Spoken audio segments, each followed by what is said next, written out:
Hey, William Gilmore here for the ScreenwritersJourney.com. It is day 41 of the journey. Now, I skipped day 40 in making a blog post because I was so busy writing.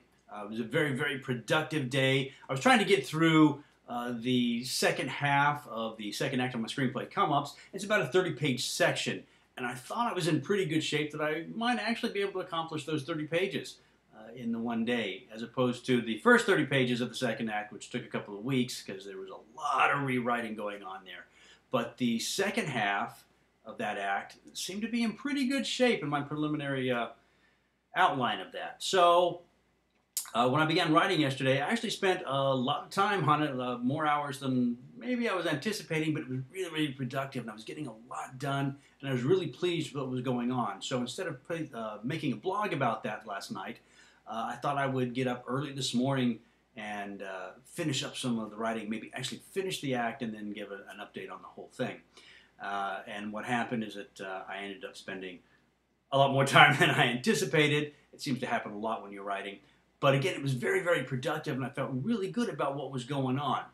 Just to recap a little bit, going back to the beginning of the second act, my B story starts on page 31, and that should actually happen on page 30. So I'm only about a page off. It's probably okay, but if I can find that one page in the opening of the second act or in the first act, that will shift the B story down to page 30 and start where it's supposed to, which will also bring the midpoint down from 56, actually the top of 57, very, very top of 57. That would shift that back down to 55, which is where it should land.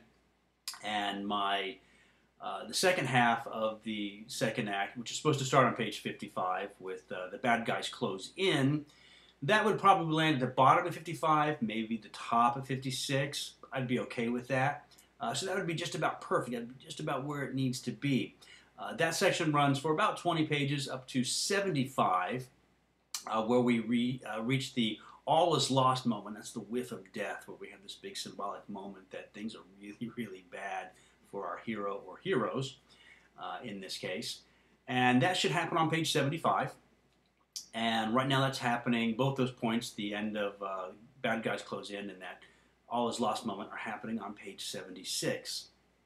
Again, one page off. So if I can find that one page early on, everything will shift down and land perfectly. And if it doesn't, if I can't find that one page, I'm probably okay being, the one page off, half page off, whatever it is. The next section, the Dark Night of the Soul, which should begin on page 75, actually begins on page 76. So again, if we can find that one page, and that runs through, should run through at page 85, and is currently landing about 3/4 of the way down page 86. So again, only one page off. These elements in the second half really lined up great. There was some substantial rewriting of a couple of scenes, most notably, the first scene in the bad guys close in, because of story changes that were made in the first part of the script. I had to do substantial rewriting here to bring the story in line here. Otherwise, things really lined up great. The middle section here, around 70 or so, required some restructuring. I had to rearrange scenes, and it was, okay, let's move this scene here, we'll move that scene there. How does that work? Okay, well, it's okay. What if we switch this around? What if we go here? What if we go back to what we had originally? How did that look again? And it was just shuffling a couple of these scenes around to really get the flow to work right, to get the builds to work right. I did have to do some rewriting in some of those scenes to make that work. It was one of my big concerns was that I'd lost the introduction of a character early on in the script, Angel. He was basically set up way back in the very, very, very beginning in the original version in one of the early scenes, and then doesn't show up again until around page 70. Really long time to go. You've probably forgotten that character even existed. And I was afraid that when I got to this point, there was going to be a problem introducing him now. And actually it worked out just fine. There was a good motivation for Raydell to go and find him. So that seemed to work out well. A lot of things really worked out well. A lot of these elements really already existed and they existed almost exactly where they were supposed to. It just took a little finessing, which took more time than I expected, but that's the nature of rewriting. I did add a new scene that solved the problem for me. In my original version, Tyler picks up a gun at the cabin during the shootout and makes off with it. So he's got this gun so that when Grady and Shep are taken hostage by Raydell and they call for help, Tyler's got this gun that he can come in and try and save the day with. But in the rewrite, I had Grady disarm him and take the gun from him, so he no longer has that gun to come riding in to the rescue with. So well, what does he do? He can't call the cops because then that gives everything away, and he doesn't want the cops to know that he's got this drugs and this money. So he can't call them, and he just can't go barging in to try and save the day without some kind of weapon. So my dilemma was, do I have him go to a friend and go, hey, I need to borrow a gun because my brother's being held hostage? Well, that seemed kind of stupid. Do I have him go buy a gun? There's waiting periods and whatnot, so that didn't work out. So what I had him do, since he's kind of jazzed up, he's been doing a little drug use and he's been drinking, so he's a little messed up as it is. I had him steal a gun in what turns out to be a kind of a cute little comic moment where he tries to break into a car and can't figure out how to break into the car because Tyler's not the brightest of people. And it makes for a nice little comic moment. So we've had this sort of build up, this tension building up, this little comic moment, very true to Tyler's character, breaks that tension and resets us for the build that's about to happen as we break into Act 3 and have our big finale, the big confrontation between all of our characters. So it actually works out very well. It's better, I think, than what I had originally. So all in all, it was a good 2 days of writing. Got a lot done. I'm not sure how to quantify that for my daily writing purposes. There's probably 4, maybe 5 pages of new material actually written. But there was a lot of cutting, there was trimming, there was restructuring, there was a lot of things going on. So I'm not sure if I can count that as 30 pages, because I didn't necessarily write all 30 pages. Some of it was there, it was just tweaking it a bit. But I did make it through 30 pages of the script. So I'm not sure if I can, if I call it my 30 pages, I've made my 30 pages for the month, and we're only 10 or so days in. So that's, everything from here out is gravy.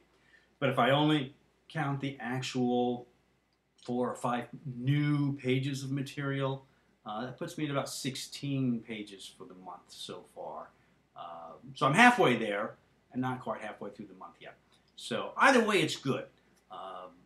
I'm going to say, since it was a rewrite and there was a lot of effort put into it, let's split the difference. I was going to say 20, but that's not splitting the difference, 25. Let's call it 15. Let's call it 15 pages of work that was accomplished over this 30 pages. So that still puts me at 15, 25, 26 pages. And it's only the 11th day of the month. So I'm about a third of the way through the month, and I've only got about 4 pages to go to reach my average of my daily writing goal, which is that 1 page a day. So I'm in good shape for this month, I think. And I still have another episode of Everyday Clowns to write this month as part of my goal. That'll be about 10 pages. So I should end up with at least 35 pages or so, 36 pages minimum for the month. So that'll put me over my minimum goal. Anything else after that is gravy and just gets added to the total, to the count. So your challenge here is to go through your second act. Do your plot points line up with the Save the Cat version? Are you even following that at this point? What can you do to find those moments that will break tension so that you can build it up again? Those ups and downs, those mountains and those valleys. Look at your second act. This is where they say most screenplays lose it, is in the second act. A lot of times it's lost in that first half where we're trying to introduce the B story and introduce our new characters, and we can sort of lose focus. That's a very hard section. Blake Snyder doesn't like the right after the midpoint where the bad guys close in.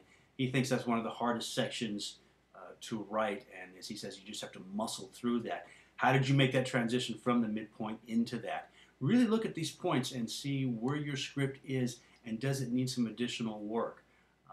You're going to have to put in the time, but if you're in good shape, then let's prepare to move on to Act 3. Now, over the next couple of days, I will be going through and analyzing that second half of the second act, the way I've done the first half of the script, and we'll be posting that with pages so you can compare the original and the new version.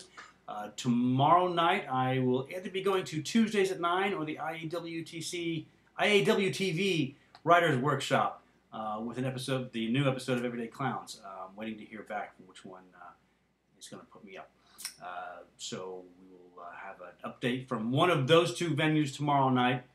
I also want to talk to you about copyright over the next couple of days because I was going through articles to put on the website, and I found one that I thought was a pretty cool article. It had some really good advice until about halfway through when he got to copyright, and he really, really blew it.